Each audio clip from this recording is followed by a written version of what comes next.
আসসালামু আলাইকুম।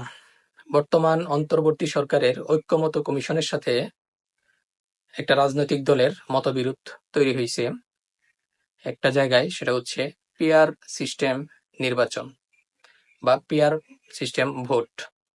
এটা কি? এই পিয়ার সিস্টেম ভোট নিয়ে আজকে আলোচনা করব। কেন অনেকে বলে এটা সবচেয়ে ন্যায্য নির্বাচন পদ্ধতি।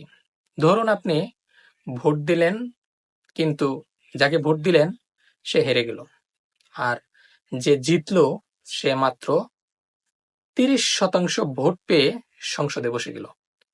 এটা কি আপনার কাছে ন্যায্য মনে হয়? তাই তো অনেকে বলে যে এই পিয়ার সিস্টেম হতে পারে সবচেয়ে ভালো এবং গ্রহণযোগ্য নির্বাচন পদ্ধতি। তো আমরা বুঝে নেই যে এই পিয়ার সিস্টেম আসলে কি।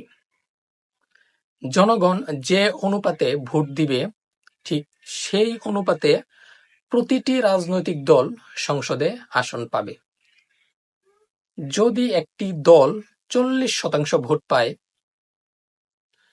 তাহলে সে বা সেই দলটি 40% আসন সংসদে পাবে। যদি কোনো দল 10% ভোটও পায়, তারাও সংসদে প্রতিনিধিত্ব করতে পারবে, অর্থাৎ তারা 10% আসন পাবে। এর মানে কোনো বড় দল সব আসন দখল করে ফেলতে পারবে না। ছোট দলগুলোও তাদের আওয়াজ সংসদে পৌঁছাবে এবং প্রতিনিধিত্ব রাখতে পারবে, জনগণের কথা বলতে পারবে। আমাদের দেশের মতো অনেক জায়গায় চলে ফার্স্ট পাস্ট দ্য পোস্ট, মানে যে প্রার্থী বেশি ভোট পায় সে জিতে যায়, বাকি সব ভোট নষ্ট। কিন্তু পিয়ার সিস্টেমে একটাও ভোট নষ্ট হওয়ার কোনো সুযোগ নাই। এটাই হচ্ছে গণতন্ত্রের এক ধরনের ভারসাম্য। এখানে আপনি ভোট না দিয়ে থাকলেও আপনার চিন্তা বা মতবাদ অন্য কোনো দলের মাধ্যমে সংসদে যেতে পারে। পিয়ার সিস্টেম সাধারণত ভোট হয় দলভিত্তিক, কোনো ব্যক্তি ভিত্তিক নয়। মানুষ ভোট দেয় দলকে, তারপর সেই দল তাদের তালিকা অনুযায়ী সংসদে সদস্য নির্ধারণ করে। কিছু দেশ মিক্সড পিয়ার সিস্টেম চালু রেখেছে, যেখানে কিছু আসন হয় সরাসরি ভোটে আর কিছু আসন হয় পিয়ার অনুযায়ী, যেমন জার্মানি, সুইজারল্যান্ড, ইসরায়েল ইত্যাদি। এইসব দেশে পিয়ার সিস্টেম ব্যবহার হয় সফলভাবে। পিয়ার সিস্টেম ভোটের অনেক সুবিধা অসুবিধা আছে, যার কারণে এই রাজনৈতিক দলগুলো এটার মধ্যে একটা মতবিরোধ তৈরি হয়েছে।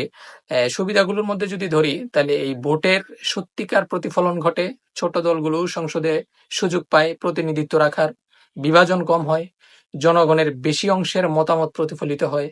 তাছাড়া এটার অসুবিধাও আছে, যেমন ধরুন সরকার গঠনে দেরি হয়, এটা একটা ছোট সমস্যা।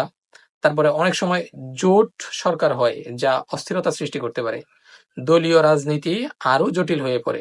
পিয়ার সিস্টেম মানেই আপনার ভোটের মূল্য থাকবে, আপনার কণ্ঠস্বর সংসদে পৌঁছাবে, আর সব দলের জন্য থাকবে সমান সুযোগ।